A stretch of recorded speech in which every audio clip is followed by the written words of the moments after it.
আসসালামু আলাইকুম বন্ধুরা। তো আমাদের একটা কন্ট্রোলার এসেছে, তো এতে কন্ট্রোলার ভিতরে জল ঢুকেছে। তো এরকম অবস্থা দেখছি, জল পুরো টোটালটাই জল ঢুকেছে, পুরো টোটাল ড্যামেজ হয়েছে। তো এটা প্রবলেমটা কী আছে, মসফেট সেকশন সব ঠিক আছে, কিন্তু মেন জিনিস 5 ভোল্ট আসছে না। তো 5 ভোল্ট আসছে না, এই জন্য কন্ট্রোলার চলবে না। তো এটা রিপেয়ার করে ভিডিওতে দেখাবো কেমনভাবে কি খারাপ আছে। এখানে আমরা কি করেছি, তো এটা জল ঢুকে গিয়েছিল, তো আবার আমি জল দিয়ে পরিষ্কার করেছি এটা। তো সার্কিট বোর্ড জল দিয়ে পরিষ্কার করে রিপেয়ারিং করা যায়। এখানে যা ডাস্ট ছিল সব চলে গেছে জল দিয়ে ধরে। এবার এটা ভালো করে থিনার বা পেট্রোল দিয়ে ওয়াশ করলে 5 ভোল্ট নিয়েছে চালু করলে আবার কন্ট্রোলারটা চালু হয়ে যাবে। তো ভিডিওতে দেখাবো।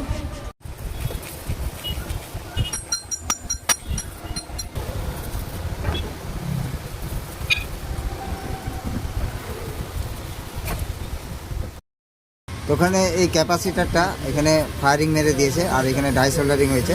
তো এটা তুলে দেখছি 5 ভোল্ট আসছে নাকি, এটা লাগিয়ে আবার একটা